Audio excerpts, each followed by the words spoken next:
Hi guys, how you all doing? You alright? Um, I hope everybody's okay. Yeah, you're all cool. That's what I like to hear. That's right. I just thought I'd do a quick video.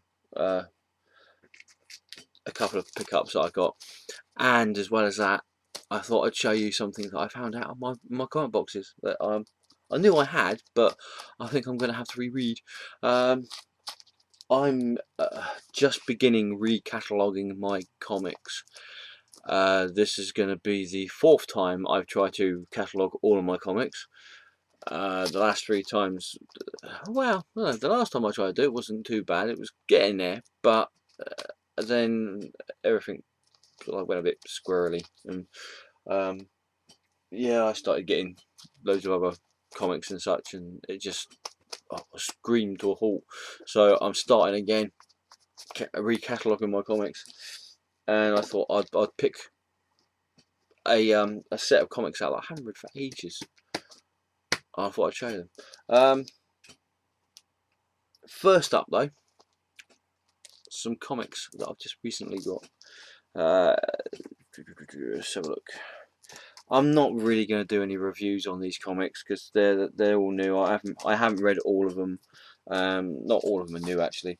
One of them is just a variant cover that I wanted to get. First up, Age of Ultron. Age of Ultron 2. The paint is like the medication is starting to kick in, so that's why it's not going to be a very long video, hopefully. Age of Ultron 2. Nice cover there by Hickman. I think that's Hickman's doing the artwork on the cover as well, isn't he? Yeah, he is. Yeah. Nice old cover. Interesting series so far. Hope it doesn't go the same way as AVX, where it was a. I know AVX was a 12-issue miniseries, and I've discussed this in many other videos beforehand. And halfway through AVX, it was all of a sudden, where's all the action? You know, why have we got these sort of like 4 to 6 issues that there's nothing actually happening and everybody's just sitting around talking? This is an issue that there was quite a bit of talking in, but you know, you got a bit more of an idea of how Ultron took over or possibly took over the Earth, and so yeah, not it's okay. It's there's a lot worse uh, event comics out that have either been out or are out, so it's not too bad. We have got Ghost from before from Dark Horse. Haven't read that yet, but this has been a really nice little series. I can't remember if it's an ongoing or whether it's just a mini series. But what I do know is Dark Horse are starting up a new superhero, a line of superhero comics, which are including things like Ghost and Black Beetle and yeah, is it the Answer? Yeah, the Answer, and loads of other I think it's Captain Glory. I think one of them was called. Yeah, they're starting up a whole new superhero universe in Dark Horse Comics. X. If you remember, years and years ago, 1992, I think it was 90, maybe a bit old, maybe a bit older, maybe about 94. Dark Horse tried to start up their own superhero line of comic books with barbed wire, uh, willpower, and or will to power or something, whatever it was called. And there was a character in there called X, and they're bringing him back now. So I think I'm gonna have to start looking for that. Sorry, hair on my lip. Yeah, I haven't read this issue yet, but this has been a really good series so far. And the only time I've ever read anything with the character Ghost in it beforehand was when DC Comics done a crossover with it with Batgirl, which was really good as well. So looking forward to the rest of that. Again, haven't read this issue yet, but Bloodshot 9, it's Valiant. I cannot seriously go and buy Valiant comics. I'm endorsing Valiant comics completely and wholeheartedly. Okay, yeah, this is everybody who have read Valiant comics have said that they've just been blown away by them. So just if you can't pick up the normal comics, pick up the trades because they're just doing really good work over at Valiant. Another one, Archer and Armstrong 8. Another blinding series there. Uncanny X-Men 3 from Marvel, with a nice little twist on the end of this from what I've heard from Magneto. And possibly one of the most disappointing comics that I've picked up recently is Wolverine #1. I like Phil Cornell's writing. I like Alan Davis's artwork.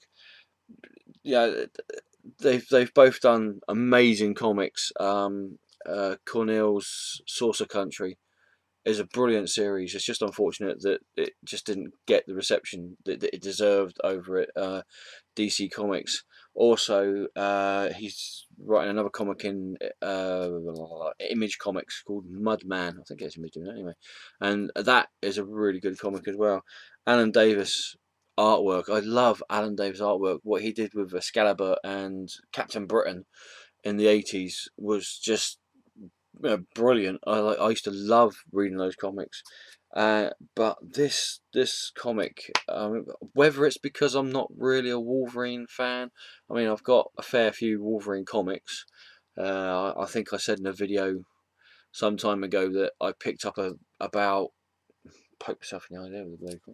Just because I don't like you doesn't mean you have to try and poke my eye out. Yeah, I don't know if you remember. I said in a few. I think I remember saying in a few videos ago that I picked up about 30 or 40, maybe even more Wolverine comics from a boot sale here for about 10 quid.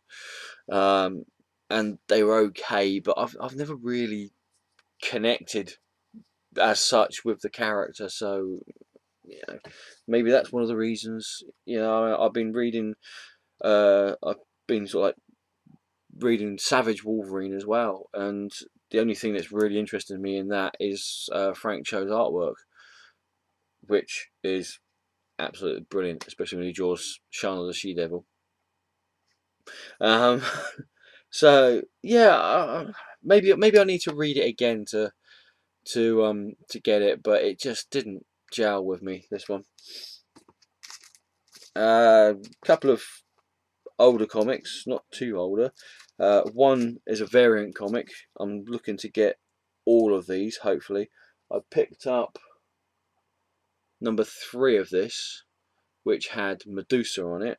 This is FF #4, Mike Allred, Miss Thing variant cover.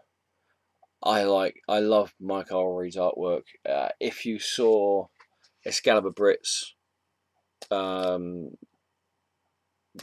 podcast on Sunday, and we all said our top 5 comic book artists, Mike Allred just got pipped to the post by Fred Hembeck, because I just love Mike Allred's artwork, and I wish I had more of his Madman stuff that he did.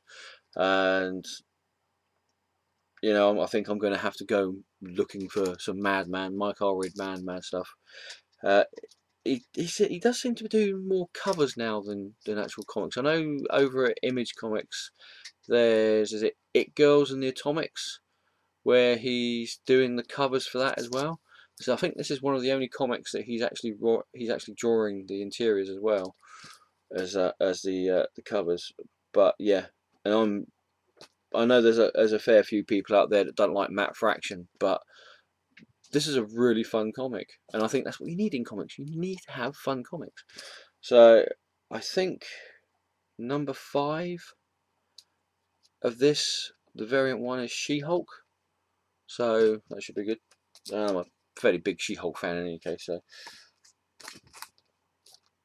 and again, in one of my previous videos, if you remember, I said I was going to start trying to get complete sets of comics now, rather than just randomly buying old comics off the internet and off of eBay because they just look interesting. I'm going to actually see if I can get a complete set of comics first, and then move on to another complete set of comics.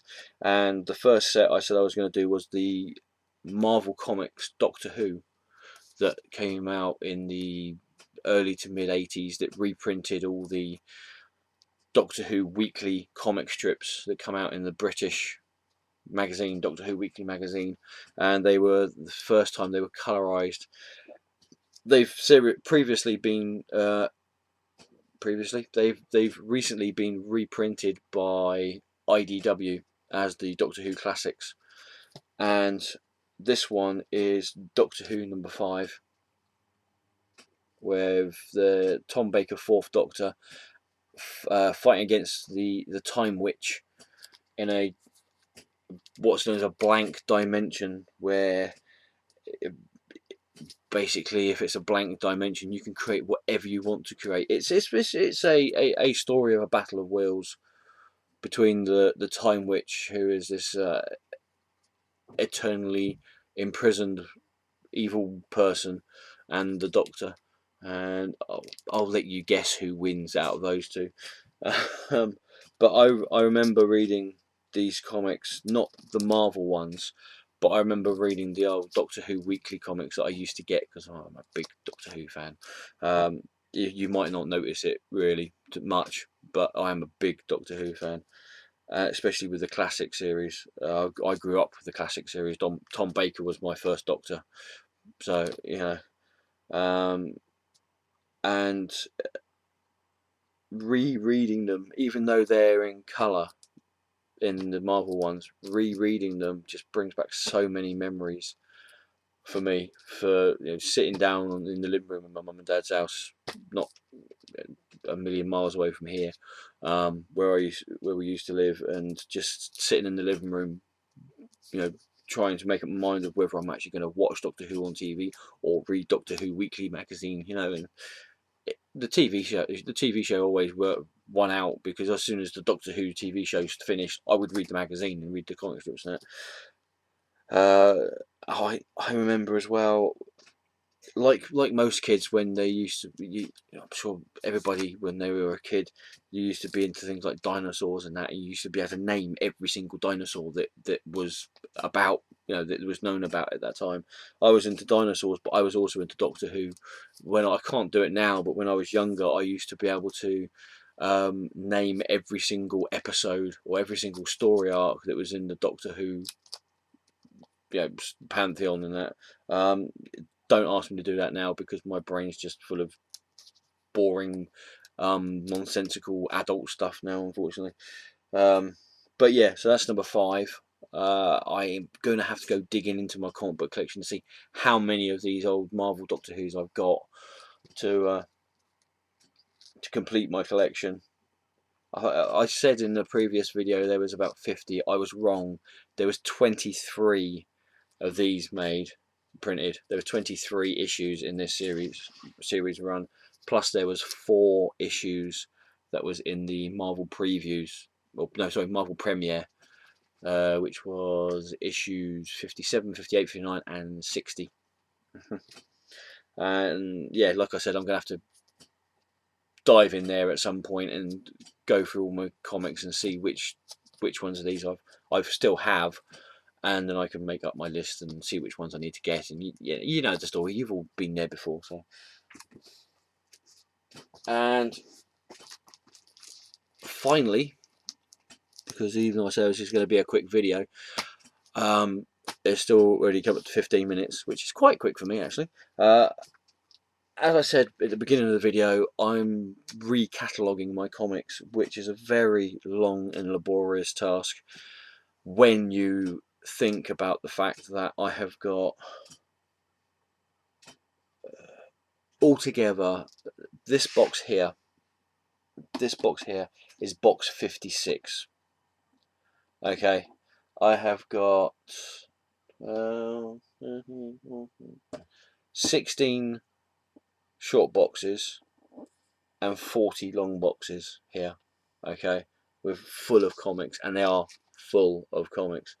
So, and if you think that a long box holds around about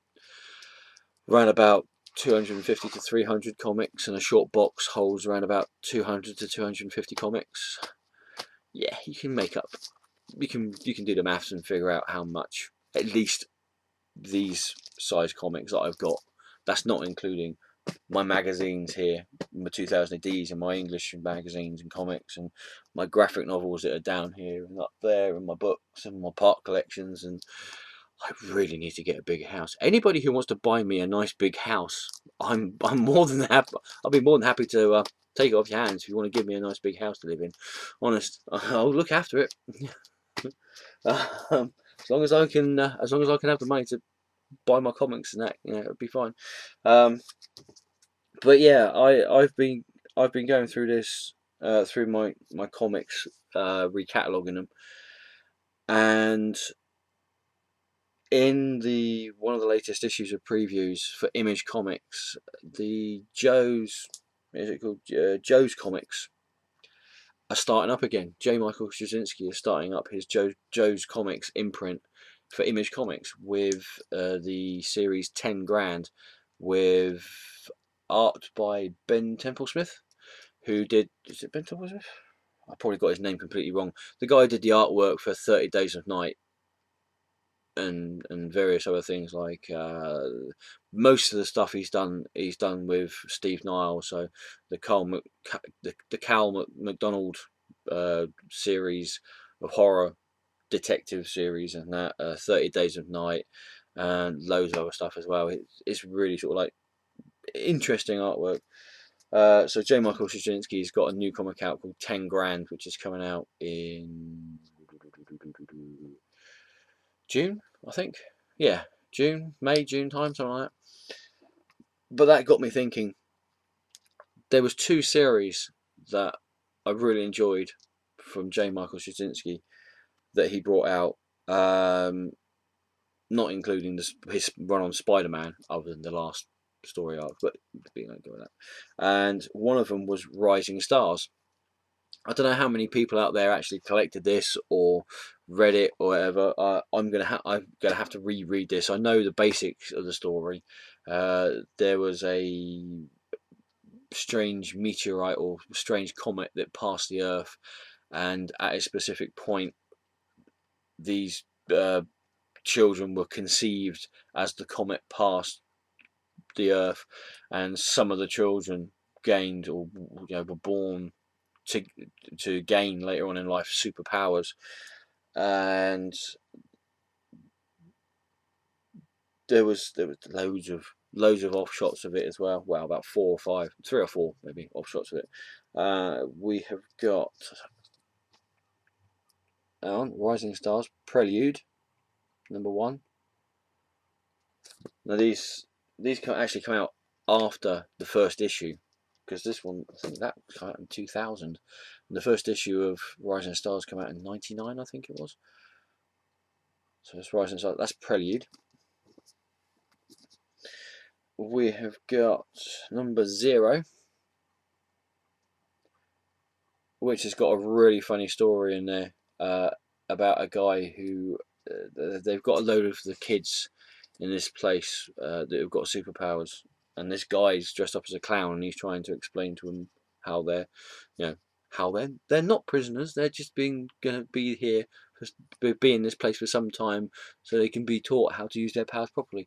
And I think he ends up getting his ass kicked. But yeah, that's #0.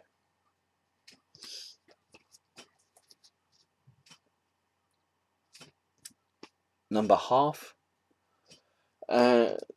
With the first, I think it was the first 4 or 5 issues, and plus half and #0 and Prelude, there was more than one cover. Whether I'll see about picking up all the different covers, I don't know, because there was loads of them. But there you go. We have the first issue, #1. Got that there. €15. I remember getting this in Holland. It's all in English. It's the proper comic. It's not a reprint or anything.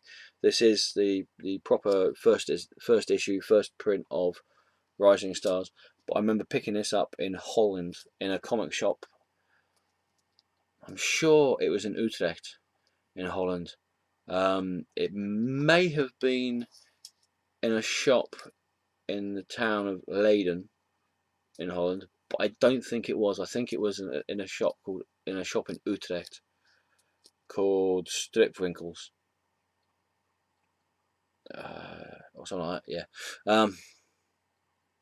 Trust me, if the girlfriend was here, she'd probably be punching me because I've totally destroyed her own language. But yeah, Rising Stars #1. And #2, in fact, I think I picked up the first few issues of this actually in Holland. I think I've picked up quite a lot of them. #3, really funky cover there. Look at that.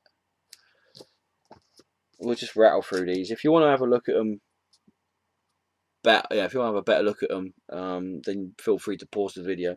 I'm just going to rattle through these because this has come up to about 20 minutes now, and I don't want to make this too long. #4.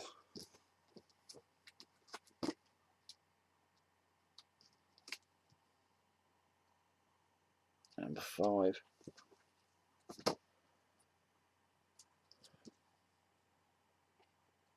#6.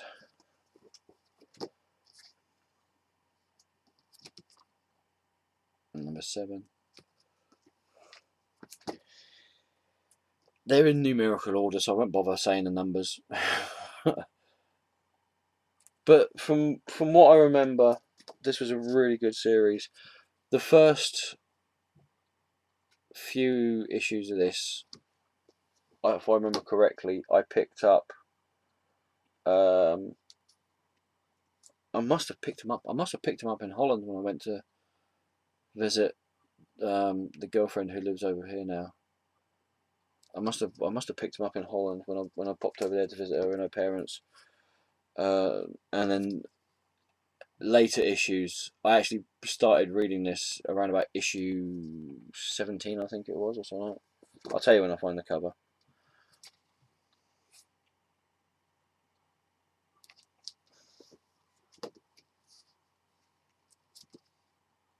This is a complete run as well of Rising Stars, or a near complete run. I think I'm missing possibly one comic from the one of the in between the prelude and the half issue and the 0 issue and the #1 issue. I think there was another issue that they stuck in halfway that I might be missing. I can't remember. I will 50. I will more than likely go to the website which I use as my comic book Bible, if you will, which is Mile High Comics.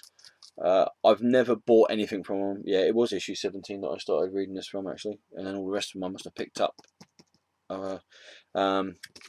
Yeah, I've never actually bought anything from this website that I use. It's called, I'm sure you've all heard of it, Mile High Comics. From issue 17 onwards, I actually picked up these comics from. If you live in the UK, you'll know this shop, and you've probably heard me talk about it a lot previously when they had these 2 comics for 99p sales, and I spent an absolute fortune in there with them. The Works. This was years ago when they first started selling comics in there, and they were selling these for sort of like 50p each, I think, or 4 for £1 or something. There. But yeah, I'm going on a tandem again. Yeah, I use Mile High Comics as my sort of Bible for covers and for finding out which comics I'm missing from runs. That's how I found out that there was only 23 Doctor Who comics. And like I said, I've never actually bought anything from there. One, because no offense to them, but they're in America and the actual shipping cost would probably be 10 times more than what the comics I would be picking up from them would be.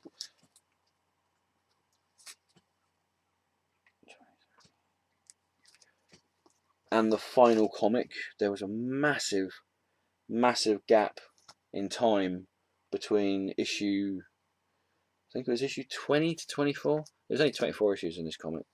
That was the final comic. and I can't remember why there was such a big gap in between the last few issues. But yeah, and then there was some mini series as well. You got Bright #1.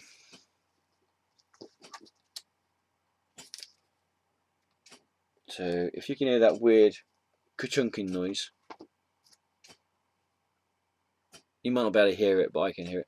It's Kirby. He's trying to get attention. He's had a run around and he's getting a bit overexcited. It's spring. You know, he's full of the joys of spring and everything, so he's bouncing around like a crazy thing. That was a 3-issue mini-series. And then you had this one, which I can't remember how many was in this mini-series. I think this might have been a 4-issue mini-series or so. It was Rising Stars Untouchable.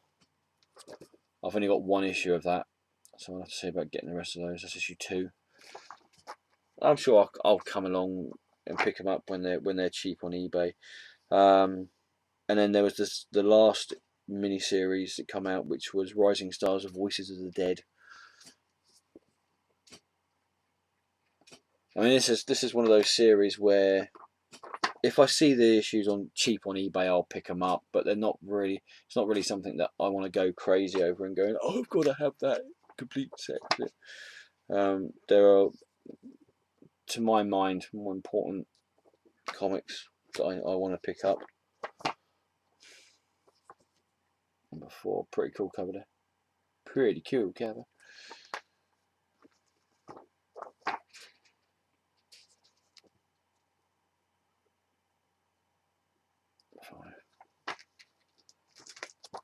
And finally, issue 6 of Voices of the Dead.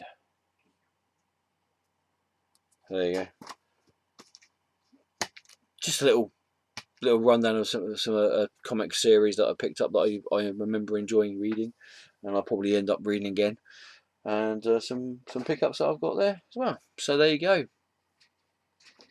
Still nearly half hour, but there you go.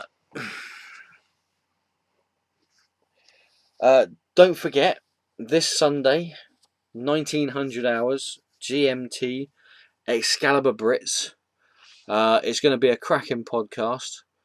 So, you know, don't if you haven't already subscribed or you haven't seen any of them, go over. I'll put a link down below in the description box for ExcaliburBrits. Go and see them. They're great guys over there. I won't be in it this week. I've got other plans, but I should be in it the week after. So there's usually the three of us: Ghost Critic, Dr. Monkeybot, and myself. And then we'll, you know, a special guest star. Usually, someone from the community will come in as well, and we'll have a chat, and we talk about comics and all the stuff we like, comics and sci-fi, and all the great stuff, and the news that's coming out. It's like a party, really. Bring your own beer, bring your own booze, bring your own food. Sit down, relax, enjoy. Usually goes on for about an hour or so, hour and a half. You know, and if you're in America and Canada, it's nice to just sit down and eat your lunch or your dinner and just watch some British guys talking about comics. So there you go. Yeah, there you go. That's the video. That's the plug for ExcaliburBrits. If you like the video, if you've got any comments, if you know anything about any of the comics that I've shown, if you know anything more about the comics that I've shown, then comment section down below. That's what it's there for. So, you know, let me know what you think. If you like the video, thumbs it up. No worries. Brilliant. Like a thumbs up. If you didn't like the video, thumbs it down. It's a free world. It's a free country. But I always say this: if you do thumbs it down, say why you thumbs it down. Okay, just don't. Yeah, don't just thumbs it down and just, you know, yeah. Just say why you thumbs it down. You know. As well as that, I'm getting very close to my 300th subscriber. I've got an idea what's going to happen when I get to 300. There probably, more than likely, won't be any prize giveaways or anything like that. You know, it's a bit tight at the moment, and as much as I would love to give everybody who subscribes to me a present or a prize or whatever, unfortunately I can't afford it. But I will more than likely see if I can do something that will possibly completely embarrass myself on the whole of YouTube. So, but we'll see what happens when I get to 300. If that's not incentive enough to get me to 300, just to see me embarrass myself on YouTube on video, then I don't know what is. That I've also noticed there's quite a few people who have subscribed to my channel who I get emails and they say that I've had people subscribe to my channel but they haven't got a YouTube channel. I don't know how that works, but if you subscribe to my channel and you haven't got a YouTube channel, YouTube account or whatever, thank you very much. But make yourself known. Let me know who you are. Just say a hi in the comment section in one of my videos or that. That'd be brilliant. I'd love to know. Love to meet you. Love chatting with people about comics. You know, this is what we're all here for. It's the comics. That's what we are. That's the big glue that sticks us all together is the comic books. So there you go, and thank you everybody for the 283, 282, 283, 284, 285, 284, 283. It fluctuates. To everybody who has subscribed to my channel so far, thank you. Yeah, you're all absolutely fantastic people, and quite frankly, I'm surprised I even have 3 people subscribe to my channel, let alone 283 at the moment. So yeah, that wasn't very quick at all. I know Duck and Howlett said about it doing a quick video, and he's right. We say we do quick videos, they're not quick. But then when you're talking about something you enjoy and you love, and you know, and it's a big part of your life, you're gonna keep on going on about it, aren't you? You're gonna talk and talk and talk about it. So yeah, thanks for watching. Take care. Remember, enjoy the comics that you read, and play nice. Ta-ta for now.